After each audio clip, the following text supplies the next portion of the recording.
لا وأشهد أن لا إله إلا الله وحده لا شريك له وأشهد أن محمدا عبده ورسوله أما بعد فقد قال الله تعالى في القرآن العظيم الفرقان المجيد أعوذ بالله من الشيطان الرجيم بسم الله الرحمن الرحيم يا أيها الناس اتقوا ربكم الذي خلقكم من نفس واحدة وخلق منها زوجها وبث منهما رجالا كثيرا ونساء واتقوا الله الذي تساءلون به والأرحام إن الله كان عليكم رقيبا يا أيها الذين آمنوا اتقوا الله حق تقاته ولا تموتن إلا وأنتم مسلمون يا أيها الذين آمنوا اتقوا الله وقولوا قولا سديدا يصلح لكم أعمالكم ويغفر لكم ذنوبكم ومن يطع الله ورسوله فقد فاز فوزا عظيما اللهم صل على محمد وعلى آل محمد كما صليت على إبراهيم وعلى آل إبراهيم إنك حميد مجيد اللهم بارك على محمد وعلى آل محمد كما باركت على إبراهيم وعلى آل إبراهيم إنك حميد مجيد அளவற்ற அருளாளனும் நிகரற்ற அன்புடையவனுமாகிய எல்லாமல்ல அல்லாஹ்விற்கு புகழ் அனைத்தும் ஸலவாத்தும் ஸலாமும் முத்தமத்துவதன் நபிகள் நாயகம் ஸல்லல்லாஹு அலைஹி வஸல்லம் அன்னவர்கள் மீதும் அன்னவர்களுடைய குடும்பத்தவர்கள் உத்தம சஹாபாக்கள் நல்லவர்கள் நம் அனைவரின் மீதும் என்றென்றும் நிலவற்றுமாக. அன்புக்குரிய சகோதர சகோதரிகளை, அல்லாஹ்வினால் கடமையாக்கப்பட்டிருக்கக்கூடிய இந்த வெள்ளிக்கிழமை ஜும்மாவுடைய தினத்தில் ஜும்மாவுடைய கடமையை நிறைவேற்றுவதற்காக வேண்டி அல்லாஹுடைய இறை இல்லத்தில் இந்த நேரத்திலே நாம் ஒன்று கூடியிருக்கிறோம்.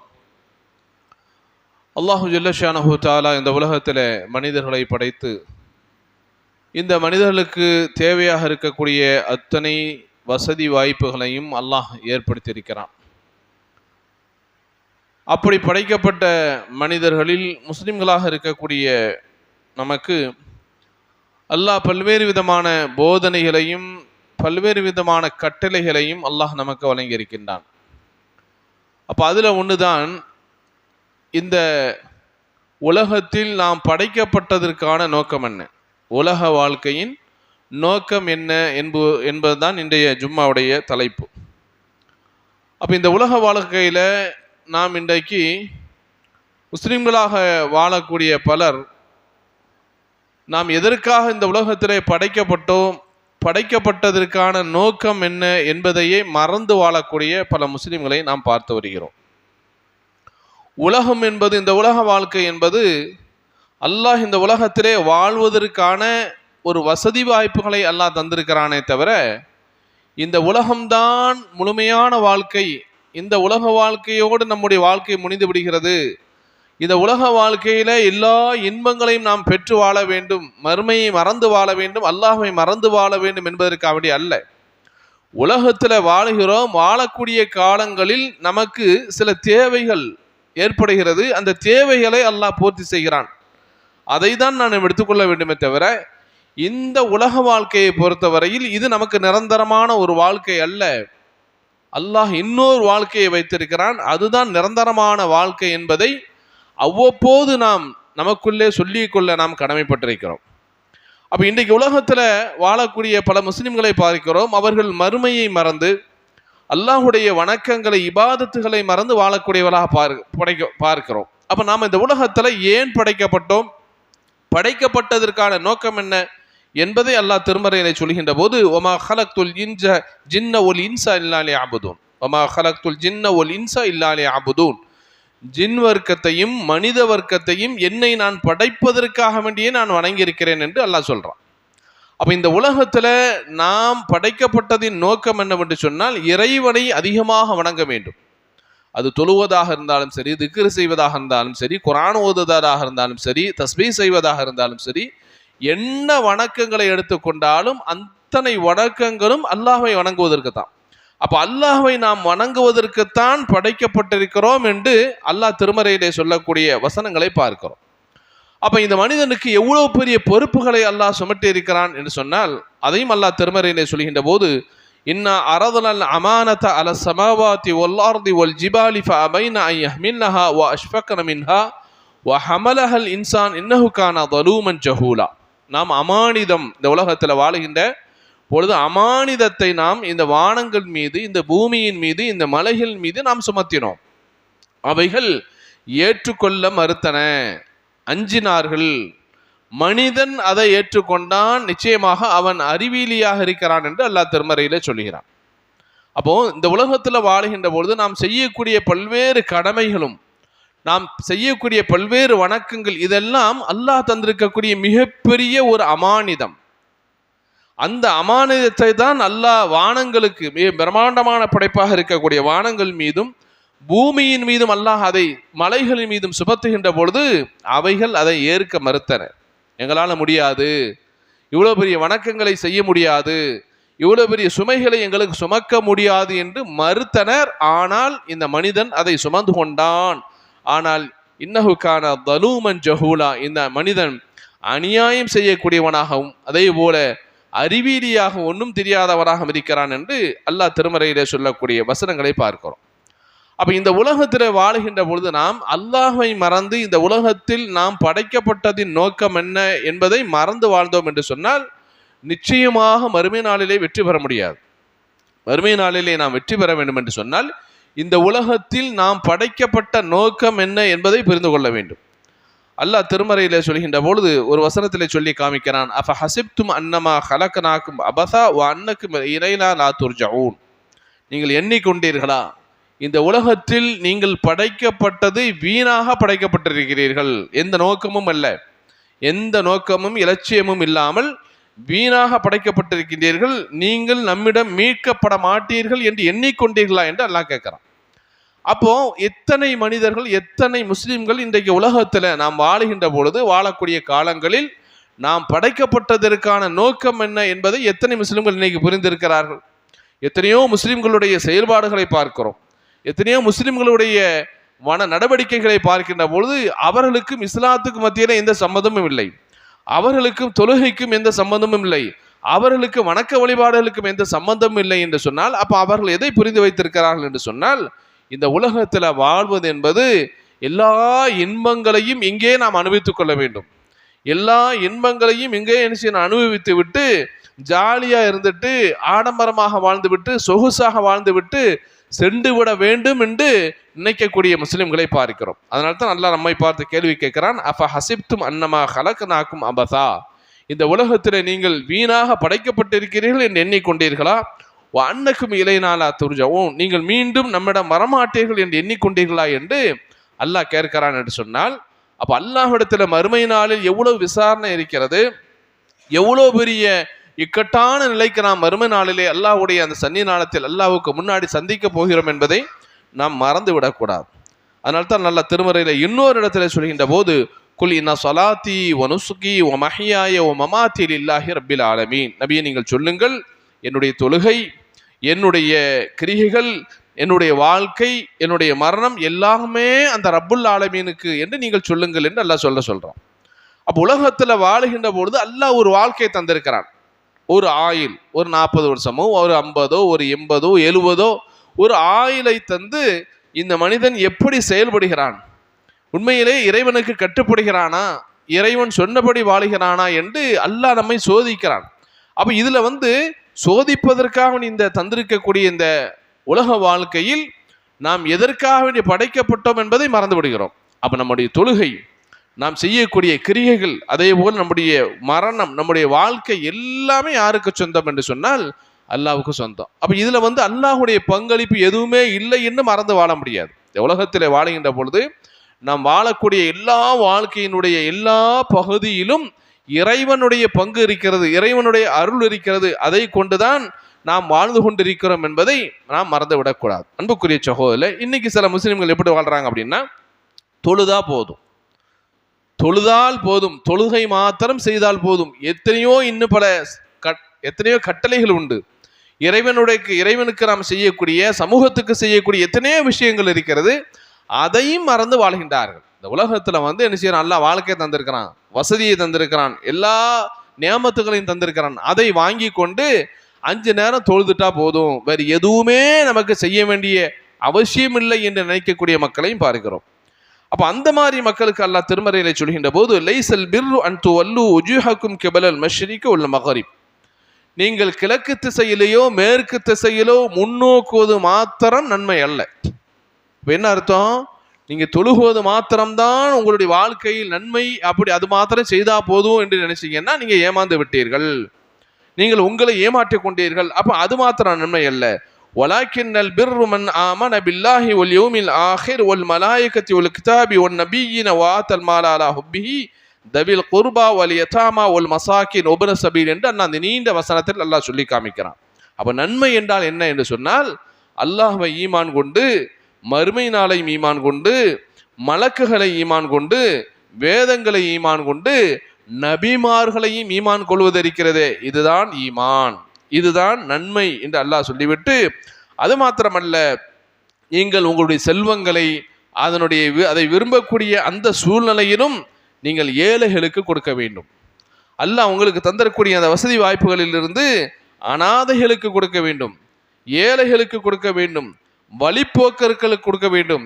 யாரெல்லாம் உங்களிடத்தில் யாசிக்கின்றார்களோ, கேட்கின்றார்களோ, உதவி கேட்கின்றார்களோ அவர்களுக்கு நீங்கள் கொடுக்க வேண்டும். அதே போல அடிமைகளுக்கும் கொடுக்க வேண்டும். அப்போ தொழுவது மாத்திரம்தான் கடமை, பொருளாதார விஷயத்தில் எந்த கடமை இல்லை என்று நாம் நினைச்சு கூட எண்ணிவிடக்கூடாது. பொருளாதார கடமையும் உண்டு.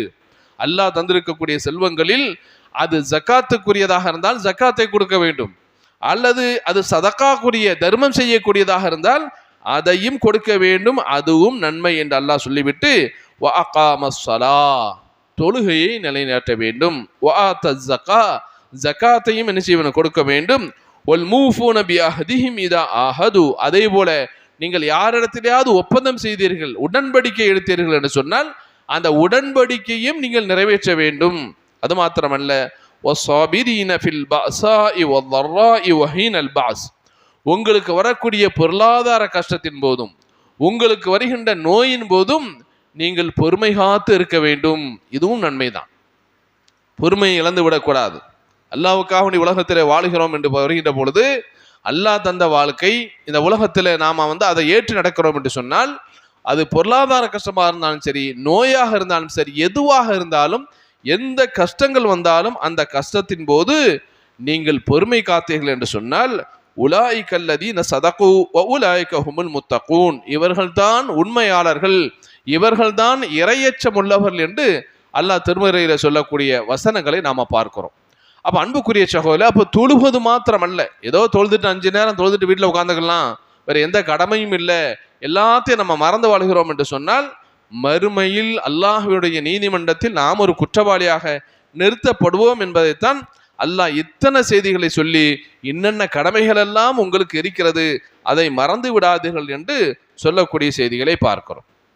அடுத்ததாக, இந்த உலகத்தில் வாழ்கின்ற பொழுது இந்த உலக வாழ்க்கையே வாழ்க்கை என்று நினைப்பதற்கான இன்னொரு காரணம் என்னவென்று சொன்னால், நாம் சேர்ந்து இருக்கக்கூடியவர்களை மாத்திரம், நாம் நல்லவனாக இருந்தாலும், நாம் அல்லாஹ்வை நினைச்சாலும், இறை வணக்கங்களை நினைத்தாலும், நல்ல காரியங்களை நாம் செய்ய வேண்டும் என்று நினைத்தாலும், நாம் நம்மோடு சார்ந்து இருக்கக்கூடியவர்கள் இருக்கிறாங்க, நம்மளுடைய ஃப்ரெண்ட்ஸு, நண்பர்கள், தோழர்கள் இருப்பாங்க பாருங்க, இவர்களை வைத்தும் நாம் மறுமையை மறக்கக்கூடிய இந்த உலக வாழ்க்கையிலே நாம் ஏமாந்து விடக்கூடியவர்களை பார்க்கிறோம்.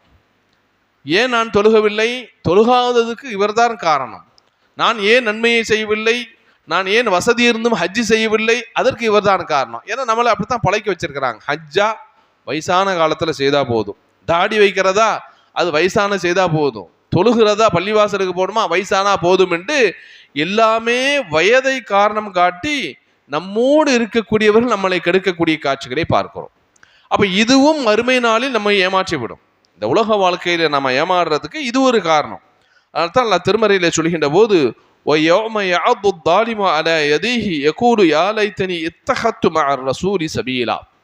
நாளை மறுமை நாளில் அல்லாஹ்விற்கு முன்னால் நிறுத்தப்படுகின்ற பொழுது தன்னுடைய கையை கடித்து கொண்டு அந்த மனிதன் சொல்லுவானாம், எனக்கு வந்த கை சேதமே, இந்த இறை தூதரோடு நான் ஒரு வழியை தேர்ந்தெடுக்க வேண்டுமே. எந்த இறை தூதர்? எந்த இறை தூதர் ஸல்லல்லாஹு அலைஹி வஸல்லம் அவர்கள் இந்த உலகத்திற்கு இஸ்லாத்தை சொல்லி கொடுத்தார்களோ, மார்க்கத்தை நமக்கு கற்றுத்தந்தார்களோ, அந்த இறை தூதருடைய வழியை நாம் பின்பற்றவில்லை என்று சொன்னால் சோனத்துக்கும் போக முடியாது, வெற்றியும் பெற முடியாது. அப்ப அதை பின்பற்றாத காரணத்தினால், அல்லாஹ்வுடைய சுன்னத்தை, அல்லாஹ்வுடைய ரசூலை பின்பற்றாத காரணத்தினால் இந்த மனிதன் கையை கடித்து கொண்டு நாளை மறுமை நாளிலே அல்லாஹ்விடத்திலே சொல்கிறான், இந்த தூதரோடு நான் ஒரு வழியை ஏற்படுத்தியிருக்க வேண்டுமே, உலகத்திலே மறந்து விட்டேனே, உலக வாழ்க்கையிலே உலக மோகத்திலே மறந்து விட்டேனே, யா வைலதா லைத்தனி லம் அத்தஹிது ஃபுலானன் ஹலீலா. எனக்கு வந்த கை சேதமே, என்னுடைய வாழ்க்கையில் இந்த மனிதரை நான் நண்பனாக ஏற்றுக்கொள்ளாமல் இருந்திருக்க வேண்டுமே. இவன் எனக்கு நண்பனாக இல்லை என்று சொன்னால் நான் வெற்றி பெற்று இருப்பேன், நான் இந்த உலக வாழ்க்கையில் ஏமாந்திருக்க மாட்டேன் என்று தன்னுடைய நண்பனை பற்றி மறுமை நாளிலே இவன் என்ன செய்வான்? கை செய்தப்பட்டு சொல்லுவானாம். அப்படியானால் இந்த உலகத்திலே யாரை நாம் சேர்த்துக் கொள்கிறோம், யாரை நண்பராக ஆக்கிக் கொள்கிறோம், யார் நம்முடைய தோழர் என்பதை நாம் கொஞ்சம் எண்ணி பார்க்க கடமைப்பட்டிருக்கிறோம். நக்கத அதல்லனி அனி திக்ரி பாத இது ஜாஅனி வகான ஷைத்தானு லில் இன்சானி ஹதூரா. எனக்கு இல்மு வந்த பிறகு, என்னிடத்துல ஞாபகப்படுத்தப்பட்ட பிறகு என்னை இவன்தான் வழிகெடுத்து விட்டான் என்று தன்னுடைய நண்பனை பற்றி அல்லாஹ்விடத்திலே மறுமை நாளிலே ஒரு அடியான புகழுக்கு நம்ம கஷ்டப்பட்டு சொல்றான் அப்படின்னு சொன்னா, அன்புக்குரிய சகோதரர்களே, அப்ப இது ஒரு காரணம். இந்த உலகத்துல உலக வாழ்க்கையில் நாம் ஏமாந்து மறுமையை மறந்து வாழ்கிறோம் என்று சொன்னால், நம்மோடு இருக்கக்கூடிய சூழ்ந்து இருக்கக்கூடிய சில நண்பர்களும் இதற்கு காரணம் என்பதை நாம் புரிந்து கொள்ள கடமைப்பட்டிருக்கிறோம். அப்போ நம்ம நல்ல நட்பை தேர்ந்தெடுக்க வேண்டும். அதே போல அல்லாஹ் சூரத்து சாஃபாத்தில் இன்னொரு செய்தியை சொல்லி காமிக்கிறான். நாளை மறுமை நாளில எல்லாரும் பேசிட்டு இருப்பாங்க. மறுமை நாளில் ஒருவரை சந்தித்து பேசிக்கொண்டிருப்பார்கள், நலம் விசாரிப்பார்கள். அந்த நேரத்திலே ஒரு மனிதன் சொல்லுவாராம், இதோ பார், நான் என்னுடைய நண்பனை நான் சந்திக்க வேண்டுமே என்று சொல்லுவான். கூட அந்த உலகத்தில் சேர்ந்திருக்கக்கூடிய ஒரு நண்பனை சந்திக்க வேண்டுமே என்று சொல்கின்ற பொழுது அல்லாஹ் கேட்பான், அவனை நீ சந்திக்க வேண்டுமா என்று சொன்னால் பாரு என்று சொல்ல அல்லாஹ் அவனுக்கு காட்டுகின்ற பொழுது நரகத்தினுடைய நடுப்பகுதியில் விழுந்து கிடப்பான். நரகத்தினுடைய நடுப்பகுதியில் விழுந்து கிடப்பான். அவனை பார்த்து விட்டு இந்த அடியான் சொல்வானாம், இவன்தான் என்னை உலகத்திலே வாழுகின்ற பொழுது நீ இதையெல்லாம் நம்புகிறாயா என்று கேட்டான். இஸ்லாம் சொல்றாங்களே, ஈமான் சொல்றாங்களே, தொழுகைங்கிறாங்களே, மார்க்கங்கிறாங்களே, மார்க்க பயானுங்கிறாங்களே, இந்த மாதிரியான விஷயங்களை எல்லாம் நீ நம்புகின்றாயா என்று என்னை கேலி செய்தான். அது மாத்திரமல்ல, நாம் இந்த உலகத்தில் வாழுகின்ற பொழுது வாழ்ந்து வர்ணித்த பிறகு இந்த பூமியிலே மண்ணோடு மண்ணாக எலும்புகளாக உக்கி போன பிறகு மீண்டும் நாம் எழுப்பப்படுவோம் என்று இஸ்லாம் ஒரு செய்தியை சொல்கிறாதே, அதை நீ நம்புகிறாயா என்று என்னிடத்தில் கேட்டான். அதோ அவன்தான் இன்றைக்கு நரகத்திலே நடுப்பகுதியிலே வீழ்ந்து கிடக்கிறான் என்று இந்த அடியான் சொல்வானான். சொல்லிவிட்டு சொல்வானான், அல்லாஹ் மீது சத்தியமாக இவன் என்னை கெடுக்க முற்பட்டான். உலகத்தில் வாழுகின்ற பொழுது நான் தொழுகின்ற பொழுது என்னை கெடுத்தவன் இவன் தான், நான் தர்மம் செய்கின்ற போது என்னை கெடுத்தவன் இவன் தான், இப்படி எல்லா வகையிலும் என்னை கெடுத்தவன் இவன் தான், இதோ நரகத்திலே கிடக்கிறானே இவன் தான். வலவுலா நிஅமத்து ரப்பில குன்து மினல் முஹ்தரீன். அல்லாஹுடைய அருள் எனக்கு இல்லை என்று சொன்னால் இவன் உலகத்திலே கெட்டு போனதை போல நானும் இவனோடு சேர்ந்து கெட்டு இந்த நரகத்திலே வந்து விழுந்திருப்பேனே என்று நாளைக்கு ஒரு அடியான் கவலைப்படுவான் என்று அல்லாஹ் திருமறையில சொல்லக்கூடிய வசனங்களை நாம் பார்க்கிறோம் என்று சொன்னால், அன்புக்குரிய சகோதரர்களே, அப்ப இந்த உலகத்தில் முஸ்லிம்களாக அல்லாஹ் நம்மை படைத்திருக்கிறான் என்று சொன்னால் அதற்கான நோக்கம் என்ன? ஏதோ வாழ்ந்தோம், மரித்தோம், உலகத்தில் சம்பாதிச்சோம், சாப்பிட்டோம், சந்தோஷமா இருந்த வீடை கட்டணும், காரை வாங்கணும், பங்களா, இது அல்ல. இந்த உலகத்தினுடைய வாழ்க்கையினுடைய நோக்கம் என்ன என்பதை இஸ்லாம் தெளிவாக சொல்லி தருகிறது என்று சொன்னால் அதை பின்பற்றுவதற்கு நம்ம கடமைப்பட்டிருக்கிறோம். அன்புக்குரிய சகோதரர்களே, அதனால்தான் அல்லாஹ்வுடைய தூதர் ஸல்லல்லாஹு அலைஹி வஸல்லம் அவர்கள் சொல்றாங்க, மாலி ஒலி துன்யா சொல்றாங்க, அல்லாஹ்வுடைய தூதர் இந்த உலகத்திலே வாழுகின்ற பொழுது எல்லா செல்வ செழிப்போடும் வாழ முடியும். அவர்கள் அல்லாஹ்விடத்துல கேட்டால் கொடுத்திருப்பார் அல்லாஹ். ஆனால் அல்லாஹ்வுடைய தூதர் என்ன சொல்றாங்க தெரியுமா? இந்த உலகத்திற்கு எனக்கு என்ன சம்பந்தம் இருக்குன்னு கேட்குறாங்க. உலகத்தில் வாழ்கின்ற பொழுது இந்த உலகத்திற்கும் எனக்கும் என்ன சம்பந்தம் இருக்கிறது? இந்த உலகத்தில் நான் எப்படி வாழ்கிறேன் தெரியுமா? இல்லா கராகிபின் இஸ்தவல்ல தஹ்த ஷஜரத்தின் சும்ம ராஹ வ தரகஹா. பயணியை போல அப்படிங்கிறாங்க. யாரை போல? பயணியை போல. நம்ம இங்கேருந்து என்ன செய்யறோம்? வெளியூருக்கு போகிறோம். அது விமானமோ அல்லது காரோ அல்லது ஃப்ளைட்டோ அல்லது ட்ரெயினோ பஸ்ஸோ ஏதோ ஒன்று, எதுலேயோ நம்ம போகிறோம்னா அந்த பயணத்துக்கு என்ன செய்வோம்? வீட்டை அப்படியே காலி பண்ணிட்டு போவோமா? இருக்கக்கூடிய சொத்தையெல்லாம் எடுத்துட்டா போவோம்? இல்லை, நமக்கு தேவையானதை எடுத்து போவோம்.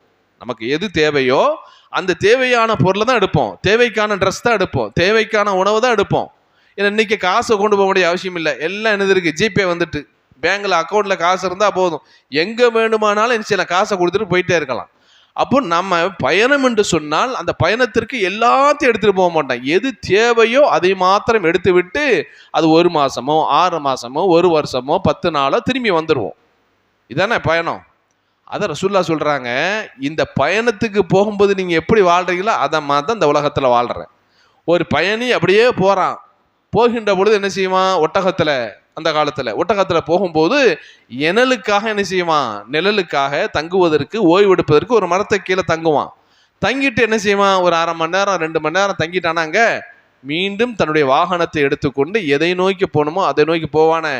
அதை போலத்தான் இந்த உலகத்தில் நான் வாழ்ந்து கொண்டிருக்கிறேன் என்று அல்லாஹுடைய தூதர் ஸல்லல்லாஹு அலைஹி வஸல்லம் அவர்கள் சொல்றாங்க. அப்படின்னா இன்னைக்கு நம்ம எத்தனை பேர் நினைக்கிறோம், உலகத்தை பார்த்து ஏமாந்து போறோம்.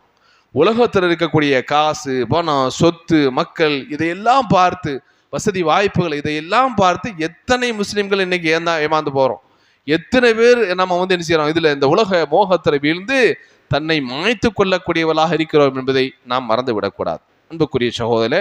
அதனால தான் அல்லாஹ் திருமறையிலே ஒரு வரலாற்றை சொல்லி காமிக்கிறான். யாருடைய வரலாற்று? யாரெல்லாம் இந்த உலகத்தில் மோகமாக இந்த உலகத்தையே விரும்புகிறார்களோ, மறுமையை விரும்பாமல் இந்த உலக வாழ்க்கை தான் என்று இதில் அடிமைப்பட்டு வாழ்ந்து கொண்டிருக்கிறார்களோ, அவர்களுக்கு அல்லாஹ் ஒரு வரலாற்றை குர்ஆன்ல சொல்லுகிறார். யாருடைய வரலாறு? காரூனுடைய வரலாறு.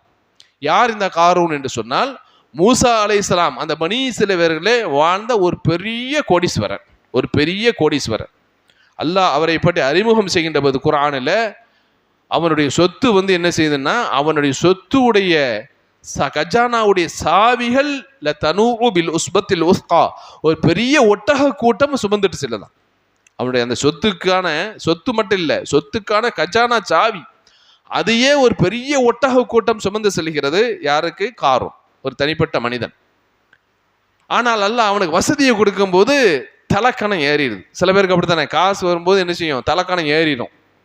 அவங்களுடைய பேச்சு சரி இருக்காது, நடவடிக்கை சரி இருக்காது, அவனுடைய வார்த்தைகள் வித்தியாசமாக வரும், யாரையும் மதிக்க மாட்டாங்க, உதாசீனப்படுத்துவாங்க. அப்ப இது மாதிரியான விஷயம்தான் இந்த காரூனுக்கு கொடுக்கப்பட்டது.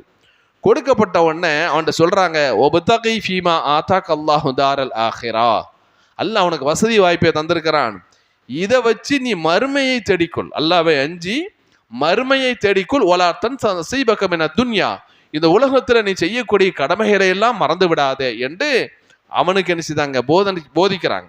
நல்ல மக்கள் அவன்கிட்ட போய் சொல்றாங்க, வஹ்சின் கமா அஹ்சன் அல்லாஹு இலைக்க, அல்லாஹ் உனக்கு எப்படி நன்மையை தந்திருக்கிறானோ அதே போல நீ மக்களுக்கு வாரி வழங்க, நன்மையை செய் என்றெல்லாம் அவனுக்கு போதிக்கிறார்கள். ஆனால் அவன் அதை ஏற்றுக்கொள்ளவில்லை.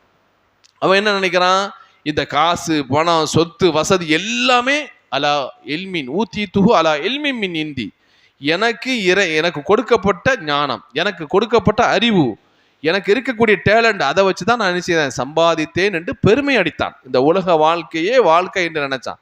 அல்லாஹ் கடைசி என்ன தண்டனை கொடுத்தான் தெரியுமா? அல்லாஹ் குர்ஆன்ல சொல்றான், அவரையும் அவன் வாழ்ந்த அந்த மாளிகைகளோடு இந்த பூமியிலே அவனை சொர்க்க செய்தோம் என பெருமை வந்துட்டு. உலக வாழ்க்கையில ஏமாந்து விட்டான், அல்லாஹ்வை மறந்து விட்ட காரணத்தினால் ஒட்டுமொத்தமாக இந்த பூமியிலே, உலகத்திலே அப்படியே பூமிக்குள்ளே உள்ளே அழுத்தப்பட்டான் என்று அல்லாஹ் சொல்றான். அப்ப அந்த காரூனை பார்த்து மக்கள் எல்லாம் பார்த்து யோசனை, இன்னைக்கு அப்படித்தானே இருக்கு உலகத்துல. யாரையாவது வசதி உள்ளவங்களை பார்த்தா நம்ம என்ன கேட்குறோம், அவனுமா நம்மளும் வாழக்கூடாதா, எவ்வளோ வசதியாக வாழ்கிறான், எவ்வளோ சொத்து, எவ்வளோ வசதி, என்ன பங்களா வச்சிருக்கிறான், எத்தனை கார் வச்சிருக்கிறான், எத்தனை பைக் வச்சுக்கிறான், ஏங்குறோமா இல்லையா? அப்போ பிறரை பார்த்து ஏங்குறாங்க. அப்போ நல்லடியார்கள் என்ன செய்யறாங்கன்னா, அந்த காரனுடைய வசதியை பார்த்து இது மாதிரி எனக்கும் கொடுக்கப்பட்டிருக்க கூடாதா என்று ஏங்கினார்கள். அல்லாஹ் அவனுக்கு அழிவை கொடுத்த பொழுது நல்லடியார்கள் சொல்றாங்களாம், அல்லாஹ் எங்களை காப்பாற்றி விட்டான். அல்லாஹ் காப்பாற்றவில்லை என்றால் இந்த காரூனை போல நாங்கள் என்ன செய்திருப்போம், இந்த உலகத்திலே அழிக்கப்பட்டிருப்போம் என்று நல்லடியார்கள் சொன்னார்கள் என்று அல்லாஹ் குர்ஆன்ல சொல்லி காமிக்கிறான் என்று சொன்னால், அன்புக்குரிய சகோதரர்களே, அப்ப இந்த உலகத்துல வாழுகின்ற பொழுது அல்லாஹ்வை மறந்தோ, மறுமையை மறந்தோ, இந்த உலகத்தில் நாம் படைக்கப்பட்டதனுடைய நோக்கம் என்ன என்பதை மறந்து வாழவே கூடாது. உலகத்துல சம்பாதிக்கிறோம், செலவு செய்கிறோம், மனைவி மக்களுக்காக என்ன செய்கிறோம், எல்லாம் சம்பாதிக்கிறோம், எல்லா வசதிகளும் ஏற்படுத்தணும்னு நினைக்கிறோம். இதெல்லாம் ஒரு லிமிட்டுக்கு தான், ஒரு அளவுக்கு தான். அளவு கடந்து என்ன செய்ய முடியாதுங்க, எந்த மனிதனாலும் சம்பாதிக்க முடியாது. அளவு கடந்து அல்லாஹ் எவ்வளோ தந்திருக்கானோ அவ்வளோ போதும் அப்படிங்கிறதோடு வாழணும். ஏன்னா அல்லாஹ்வுடைய தூதர் ஸல்லல்லாஹு அலைஹி வஸல்லம் சொல்றாங்க, மத்துன்யா ஃபில் ஆஹிரத்தி இல்லா மிஸ்ல மா யஜால அஹதுக்கும் இஸ்பாஹு ஃபில் யம் ஃபல்யன்துர் பிமா யர்ஜி. இந்த உலகத்தையும் மறுமையை நீங்க கம்பேர் பண்ணி பார்த்தீங்கன்னா, ஒப்பிட்டு பார்த்தீங்கன்னா, இந்த உலகம் இருக்கு பாருங்க, எவ்வளோ அற்பமானது தெரியுமா, எவ்வளோ குறைவானது தெரியுமா. இதில் தான் போட்டி போடுறோம். ஒருத்தருக்கு ஒருத்தர் போட்டி போட்டு நீயா நானா, இந்த சொத்து உனக்கா, இந்த காசு எனக்கா, எப்படி பங்கிடு, இதில் தான் ஒருத்தருக்கு ஒருத்தர் போட்டி அழிச்சுக்கிறாங்க. அப்புறம் ரசூலுல்லாஹ் சொல்றாங்க, மறுமையை ஒப்பிட்டு பார்த்து இந்த உலகம் எவ்வளோ மோசமானது தெரியுமா. ஒரு மனிதன் தன்னுடைய விரலை கடலுக்குள் நுழைக்கிறான். ஒரு விரலை, கடல் எவ்வளோ பெரிய சமுத்திரம், எவ்வளோ பெரிய பெரிய நீர், வத்தாத நீர். அந்த கடலிலே தன்னுடைய விரலை நனைத்து அந்த விரலை எடுத்து பார்த்தால் அந்த விரல்ல எவ்வளவு தண்ணீர் ஒட்டி கொள்ளுமோ அதுதான் இந்த உலகம். அப்படிங்கிற அதுதான் இந்த உலகம். ஒரு விரல்ல இருக்கக்கூடிய கொஞ்சம் போல நனைஞ்சிருக்கும் தண்ணி, அந்த தண்ணீர் தான் இந்த உலகம் என்று சொன்னால் நீங்கள் கொஞ்சம் யோசனை செய்து கொள்ளுங்கள் அப்படிங்கிறாங்க. கையை முக்கிட்டு, உங்களுடைய விரலை முக்கிட்டு அந்த விரலை வெளியே எடுத்தீங்கன்னா உங்களுடைய விரலில் எவ்வளவு தண்ணீர் ஒட்டி கொள்ளும் என்பதை நீங்கள் பார்த்து யோசனை பண்ணிக்காங்க. இதுதான் உலகம் என்று ரசூலுல்லாஹ் சொல்றாங்கன்னா, அப்ப இந்த உலக வாழ்க்கையில் இன்னைக்கு எத்தனை முஸ்லிம்கள் தன்னை அழித்துக் கொள்கிறார்கள் யோசித்து பாருங்க அன்புக்குரிய சகோதரர். அதனால தான் நல்லா திருமறையிலே சொல்கிறான், ஒமல் ஹயாத்து துன்யா இல்லா லஇபும் வலஹு. இந்த உலக வாழ்க்கை இருக்கிறதே விளையாட்டு, வீண், அவ்வளவுதான். வீணானது, விளையாட்டானது. வலத்தாருல் ஆஹிரா கைருன் லில்லதீன யத்தகூன் அஃபலா தஅகிலூன். மறுமை இருக்கு பாருங்க, அந்த மறுமைதான் அல்லாஹ்வை அஞ்சக்கூடியவர்களுக்கு சிறந்த வீடு, சிறந்த இடம். அதுதான் நீங்கள் சிந்திக்க மாட்டீர்களா என்று அல்லாஹ் சொல்லக்கூடிய வசனங்களை நம்ம பார்க்கிறோம் என்று சொன்னால் அன்புக்குரிய சகோதரர் யோசித்து பாருங்கள். அப்ப இந்த உலகத்துல வாழுகின்ற பொழுது நம்முடைய தேவைக்கு உழைக்க வேண்டியதான். தேவைக்கு சம்பாதிக்கிறது, உழைக்கிறது, என்னென்னலாம் இருக்கோ அதெல்லாம் அனுபவிச்சுக்கணும், அது தேவைக்கு தான். ஆனால் அதிலேயே மூழ்கி இறைவனை மறந்து மறுமையை வாழ்ந்து வாழவே முடியாது. அப்படி வாழ்ந்தோம் என்று சொன்னால் மறுமையில மிகப்பெரிய குற்றவாளியாக அல்லாஹ்விற்கு முன்னால் நாம் நிறுத்தப்படுவோம் என்பதை மறந்து விடக்கூடாது. ஏன்னா இன்னைக்கு சில பேர் என்ன சொல்றோம், பலருடைய வாழ்க்கையில, ஏங்க இவ்வளோ கஷ்டப்பட்டு உழைக்கிறீங்க, வயசான காலத்தில் உழைக்கிறீங்க, எனக்கு பொம்பளை பிள்ளை இருக்கு, பெண் மக்களை வச்சிருக்கிறேன், இன்னும் பிள்ளைகள்லாம் செட்டில் ஆகணும், அதுக்கப்புறம் தான் என்ன செய்யணுங்க, எல்லாம் நல்ல காரியம் செய்யணும்னு நினைக்கிறாங்க. எனக்கு பெண் பிள்ளைகள் இருக்குது, ஆம்பளை பிள்ளை இருக்குது, அவங்களுக்கு வீடு வாங்கி கொடுக்கணும், அவங்களுக்கு படிக்க வைக்கணும், அவங்களுக்கு கல்யாணத்தை பண்ணி கொடுக்கணும், இதெல்லாம் செட்டில்மெண்ட் முடிஞ்ச பிறகு தான் நான் என்ன செய்வேன், ரிட்டையர்மெண்ட் ஆகுவேன் அப்படின்னு சில பேர் நினைக்கிறாங்க. அல்லாஹ் அதுவரை அவங்களுக்கு ஆயுளை தருவானா? அல்லாஹ் அதுவரை அவங்களுக்கு கேரண்டியை தர்றானா? கிடையாது. யாருக்கு எப்போதுங்கிறது யாராலும் என்ன சொல்ல முடியாது, அல்லாஹ்வுடைய கையில் இருக்குது. ஆனால் இன்னைக்கு இப்படியெல்லாம் ஒரு கற்பனை செய்யக்கூடிய மக்களை நாம் பார்க்கிறோம். யோசித்து பாருங்கள், அல்லாஹ்வுடைய தூதர் ஸல்லல்லாஹு அலைஹி வஸல்லம் அவர்கள் அப்படி வாழ்ந்தார்களா? மக்களுக்கு சேர்க்கணும்னா சேர்க்கலாம், தப்பில்லை. அதனால் மறுமையை மறந்து விடக்கூடாது. அதனால் இந்த உலகத்திலே தவறுகளை செய்யக்கூடியவர்களாக மாறிடக்கூடாது. அல்லாஹ்வுடைய தூதர் ஸல்லல்லாஹு அலைஹி வஸல்லம் இடத்துல அவருடைய மகள் ஃபாத்திமா ரலியல்லாஹு வர்றாங்க. ரொம்ப கஷ்டம். அல்லாஹ்வுடைய தூதர் அவர் தான் ஆட்சி தலைவர், ஹலீஃபா, அவங்க தான் ஜனாதிபதி. தன்னுடைய மகள் உதவி கேட்டு வர்றாங்க. என்ன சொல்றாங்க, அல்லாஹ்வுடைய தூதர், தந்தையே, என்னுடைய வீட்டில் நான் என்னுடைய மனைவி, என்னுடைய கணவருக்கும் பிள்ளைகளுக்கும் என்ன செய்கிறேன், பணிவிடை செய்து கொண்டிருக்கிறேன், ரொம்ப கஷ்டமா இருக்குது, அதனால் நீங்க உதவி செய்யுங்க, அரசு நிதியிலிருந்து என்ன செய்வாங்க, நீங்க கொஞ்சம் உதவி செய்யுங்க என்று பணியாளை கேட்டு, வேலையாளை கேட்டு வர்றாங்க. அல்லாஹ்வுடைய தூதர் ஸல்லல்லாஹு அலைஹி வஸல்லம் அவர்கள் என்ன செய்திருக்கலாம், நம்மளா இருந்தால் என்ன செய்வோம், நம்ம மகள் நம்ம வீடை தேடி வர்றாங்கன்னா என்ன செய்வோம், இருக்கிறது எதையா வித்தாவது கொடுத்து போமா, நல்லா இரு, பேங்க்ல இருக்கிற காசை கொடுத்து இருந்தா கணவன்கிட்ட கொடு, நல்லா இருங்க, குடும்பம் நல்லா நடத்துங்க, சந்தோஷமா இருங்க என்று தான் நாம் எண்ணுவோம். ஆனால் அல்லாஹ்வுடைய தூதர் ஸல்லல்லாஹு அலைஹி வஸல்லம் அவர்கள் அந்த சிந்தனையை கொண்டு வரல. வந்து கேட்கும்போது என்ன சொல்றாங்க, ஃபாத்திமாவே, நீ என்னிடத்தில் உதவி தேடுவதை விட சிறந்த ஒன்றை உனக்கு நான் சொல்லித் தருகிறேன் என்று அல்லாஹ்வுடைய தூதர் ஸல்லல்லாஹு அலைஹி வஸல்லம் சொன்னார்கள். உன்னுடைய கஷ்டத்தை போக்குவது ஒவ்வொரு ஃபர்தான தொழுகைக்கு பிறகும் நீ சுப்ஹானல்லாஹ் 33 தடவை அல்லாஹ்வை திக்ர் செய், அல்ஹம்துலில்லாஹ் 33 தடவை அல்லாஹ்வை திக்ர் செய், அல்லாஹு அக்பர் என்று 34 தடவை அல்லாஹ்வை திக்ர் செய். அல்லாஹ் உன்னுடைய வாழ்நாளில் இருக்கக்கூடிய கஷ்டங்களை நீக்குவான் என்று அல்லாஹ்வுடைய தூதர் சொன்னார்களே. இது இன்னைக்கு நம்ம பிள்ளைகளுக்கு சொல்ல முடியுமா? எந்த பிள்ளையாவது பொம்பளை பிள்ளை வந்து தந்தை இடத்துல கஷ்டமா இருக்குது, ஏதாவது உதவி செய்யுங்க, கொஞ்சம் பணம் தாங்க, உங்க கடன் தாங்க என்று சொன்னால் இன்னைக்கு இப்படி சொல்ல முடியுமா? சொல்ல முடியாது. ஏன்னா நம்ம வேற லெவல்ல இருக்கிறோம். நம்முடைய சிந்தனைகள் எல்லாம் வேறு, உலகம், காசு, பணம் இதுல தான் இருக்கிறதே தவிர மறுமை அல்லாஹ்வுடைய மார்க்கம்ங்கிறதுல மிக மிக குறைவான மக்களை நம்ம பார்க்கிறோம். எனவே அன்புக்குரிய சகோதரர்களே, அப்ப நம்ம வாழ்கின்றக்கூடிய இந்த காலங்களில் நாம் இந்த உலகத்துல எதற்காக படைக்கப்பட்டோம், அதுதான் நோக்கம். கேள்வியை தான், இந்த உலகத்தில் படைக்கப்பட்டது நோக்கம் என்ன? அல்லாஹ்வை மறந்து, மறுமையை மறந்து, சொர்க்கத்தை மறந்து, அல்லாஹ்வுடைய விசாரணை மறந்து, மீசானை மறந்து, இதுக்கா இல்லை. அப்ப இந்த உலகத்தில் அல்லாஹ் நம்மை படைத்திருக்கிறான் என்று சொன்னால் நாம் இன்னொரு வாழ்க்கைக்கு இந்த உலகத்தில் செய்யக்கூடிய வேலைகள் என்ன, அறுவடை என்ன செய்கிறோம். அல்லாஹ்வுடைய தூதர் சொன்னாங்களா இல்லையா, அத்துன்யா மஸ்ரஅத்துல் ஆஹிரா, இந்த உலகம் என்பது மறுமைக்கான விளைச்சலை தரக்கூடிய நிலம் என்று சொன்னார்கள். விவசாயிகள் இன்னைக்கு செய்யறாங்களா இல்லையா, உளுந்து விவசாயம் செய்யறாங்க. எதுக்காக வேண்டி, ஏதாவது அந்த வயல்லேருந்து கிடைக்காதா, நெல்லுலேருந்து ஏதாவது கிடைக்காதா, தென்னமரத்துலேருந்து ஏதாவது கிடைக்காதா, அதுலேருந்து கிடைக்காதா, இதுக்குத்தான் கஷ்டப்படுறாங்க. எப்படி கஷ்டப்பட்டு ஒரு விவசாயி தன்னுடைய விவசாயத்திலிருந்து லாபத்தை பெறுகிறானோ அதை போலத்தான் இந்த உலகம் உங்களுக்கு விளைநிலம் என்று அல்லாஹ்வுடைய தூதர் சொன்னார்களே. அப்போ அதனால் அன்புக்குரிய சகோதரர்களே, இந்த சிந்தனையை நாம் வைத்துக்கொள்ள வேண்டும். எவ்வளவுதான் வாழ்க்கையிலே இன்பம் துன்பங்கள் எது வந்தாலும் நாம் படைக்கப்பட்டது அல்லாஹ்விற்குரிய மர்மை அந்த நாளுக்குத்தான். அந்த நாள் தான் நம்முடைய நோக்கமாக இருக்க வேண்டும்.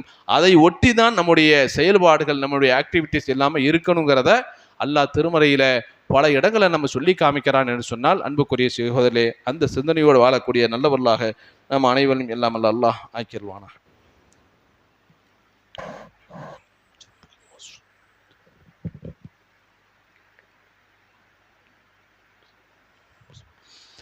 அல்ஹம்துலில்லாஹி ரப்பில் ஆலமீன் வஸ்ஸலாத்து வஸ்ஸலாமு அலா சய்யிதில் முர்ஸலீன் நபியினா முஹம்மதின் வ அலா ஆலிஹி வ ஸஹ்பிஹி அஜ்மாயின்.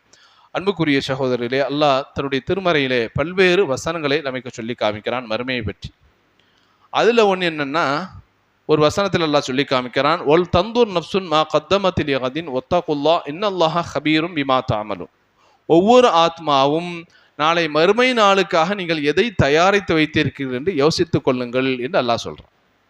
ஒவ்வொரு ஆத்மாவும் நாளைக்காக, மறுமை நாளுக்காக எதை நீங்கள் சேகரித்து வைத்திருக்கிறீர்கள், சேவ் பண்ணி வச்சிருக்கீங்க என்பதை யோசித்துக் கொள்ளுங்கள் என்று அல்லாஹ் திருமறையில் சொல்லக்கூடிய வசனங்களை நம்ம பார்க்கிறோம். அப்போ அன்புக்குரிய சகோதரர், நாளை மறுமை நாளில் நாம் என்ன அமல் செய்தோமோ, நாம் இந்த உலகத்தில் இறைவனுடைய கட்டளை ஏற்று என்னென்ன நல்ல காரியங்களை செய்ததோ அதுதான் வந்து நிற்கும். வேற யாரும் வந்து நிற்க மாட்டார்கள். யௌம யஃபிருல் மர்உ மின் அஹீஹி வ உம்மிஹி வ அபீஹி வ ஸாஹிபதிஹி வ பனீஹி லிகுல்லி இம்ரிஇன் மின்ஹும் யௌமைதின் ஷகுனுன் யுக்னி. நாளை மறுமை நாளிலே தந்தை விட்டு மகன் ஓடுவான், கணவனை விட்டு மனைவி ஓடுவாள், பெற்றோர்களை விட்டு பிள்ளைகள் ஓடுவார்கள். எல்லாம் அவங்க யா நஃப்ஸி, என்னுடைய நிலை என்ன. இந்த உலகத்தில் என்ன செய்யலாம், கஷ்டப்பட்டா கொடுக்கலாம். இந்த உலகத்தில் உறவுகளோ சொந்தங்களோ பந்தங்களோ யார் கஷ்டப்பட்டு வந்தாலும் நம்ம இடத்துல இருக்குதா, கொடுப்போம்.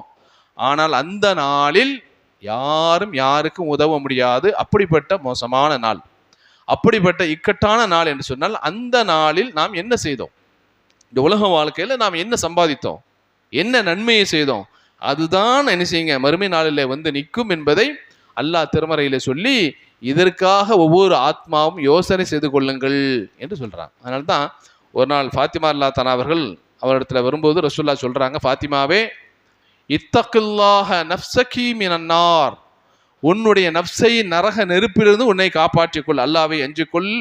இந்த உலகத்தில் நீ கேட்பதை நான் வாங்கி தருகிறேன், மறுமையில் அல்லாஹ்வுடைய தண்டனை இருந்து உன்னை நான் காப்பாற்ற முடியாது என்று சொல்றான். யாரு சொல்றா? ஒரு ரசூல், அல்லாஹ்வுடைய தூதர், ரஹ்மத்துல்லில் ஆலமீன். அப்படிப்பட்ட ஒரு இறை தூதர் ஒரு தன்னுடைய மகளை பார்த்து எவ்வளவு எச்சரிக்கை விடுகிறார் என்று சொன்னால், அப்ப நாமெல்லாம் ஏமாத்துறோம்.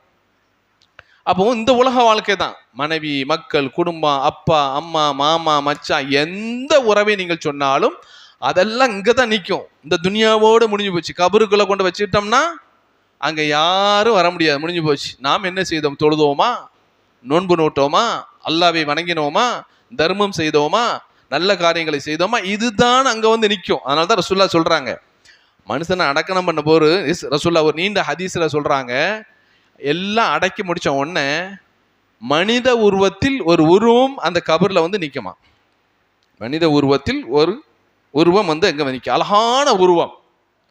அப்ப அந்த அடக்கம் செய்யப்பட்ட அந்த ஜனாசா மனிதன் கேட்பானான், நீ யார் மன்னன்த, நீ யார் என்று சொல்கின்ற பொழுது அந்த மனிதன் சொல்வானான், ஆனா அமலுக ஸாலிஹ். கபர்லே காட்டப்படும், நாம் நல்லவனா கெட்டவனாங்கிறத உள்ளே காட்டிடுவான் அல்லாஹ்.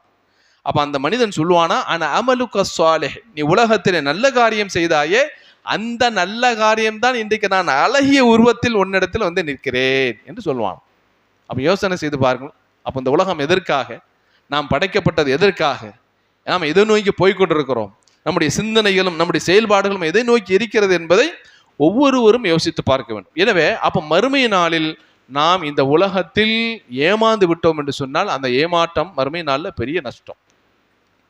அல்லாஹ்வுடைய தூதர் இடத்துல ஒரு சஹாபி வந்து கேட்கிறார், மத்தஸ்ஸா, அல்லாஹ்வுடைய தூதரே மறுமை நாள் எப்போது வரும் அப்படின்னு கேட்கிறார். நம்மெல்லாம் மறுமை நாள் வரக்கூடாதுன்னு நினைப்போம். இன்னும் ஒரு 50 வருஷம் வாழலாம், ஒரு 20 வருஷம் வாழ்வோம், இன்னும் கொஞ்ச நாள் துனியால வாழ்ந்துருப்போம்னு நினைப்போம். அந்த சஹாபி கேட்கிறாரு, மத்தஸ்ஸா, மறுமை நாள் எப்போது வரும்னார். அப்ப ரசூலுல்லாஹ் கேட்டாங்க, ஒமா அதத்தலஹா, மறுமையை பத்தி நீ கேட்கிறாயப்பா, அப்போனா நீ என்ன அதற்கு ரெடி பண்ணி வச்சிருக்கிற, என்ன தயாரிப்போடு இருக்கிறாய் அப்படின்னு கேட்கிறார். அப்ப அந்த சஹாபி தோழர் சொன்னார், அல்லாஹ்வுடைய தூதரே, ஹுப்புல்லாஹி வ ரசூலா, நான் பெருசா ஒன்று செய்யல, நான் பெருசா ஒன்று சேர்த்து வைக்கல, ஆனால் என்னுடைய உள்ளத்தில் அன்பு யார் மீது இருக்கிறார்னா என்னை படைத்த அந்த ரப்புன் மீதும் அல்லாஹ்வுடைய தூதர் இந்த உலகத்தில் வந்த அந்த தூதரின் மீதும் என்னுடைய முழு அன்பையும் நேசத்தையும் நான் வைத்திருக்கிறேன் என்று ஒரு வார்த்தை சொன்னார். அப்ப ரசூலுல்லாஹ் சொன்னாங்க, அன்த மஅமன் அஹ்பப்த, இந்த உலகத்தில் நீ யாரை விரும்பினாயோ அவர்களோடு மறுமை நாளில் இருப்பாய் என்று சொன்னார்.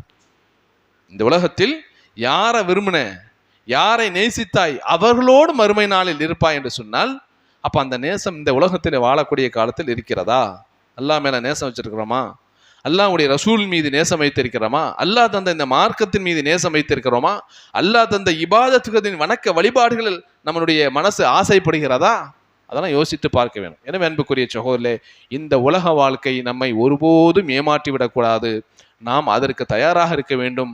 இந்த உலக வாழ்க்கையிலே எல்லா மக்களும் ஒரு வழியில போனாலும் அல்லாஹ்வுடைய தூதர் சொன்ன வழியில எவர்கள் செல்கிறார்களோ அவர்கள்தான் மறுமை நாளிலே வெற்றி பெற முடியும் என்பதை அல்லாஹ் குர்ஆனிலே பல இடங்களிலே ஆணித்தரமாக உறுதியாக சொல்லி காமிக்கிறான் என்று சொன்னால், இந்த உலக வாழ்க்கை நம்மளை ஏமாற்றி மறுமையிலே நஷ்டவாளிகளாக நாம் வாழ்ந்து விடக்கூடாது. அந்த மாதிரியான ஒரு சூழ்நிலைக்கு நாம் தள்ளப்பட்டு விடக்கூடாது. இல்லாமல் அல்லாஹ் ஜல்ல ஷானஹு மறுமையிலே இந்த உலகத்திலே நாம் அதிகமான நல்ல காரியங்களை அமல்களை செய்து இறைவனை முழுமையாக வழங்கி மறுமையிலே மகத்தான நல்ல பாக்கியங்கள் அடையக்கூடிய நல்லவர்களாக நாம் அனைவரையும் இல்லாமல் அல்லாஹ் ஆக்கியல்வானாக. வாஹிர் தஅவானா அல்ஹம்துலில்லாஹி ரப்பில் ஆலமீன். அஸ்ஸலாமு அலைக்கும் வரஹ்மத்துல்லாஹி வபரகாத்துஹு.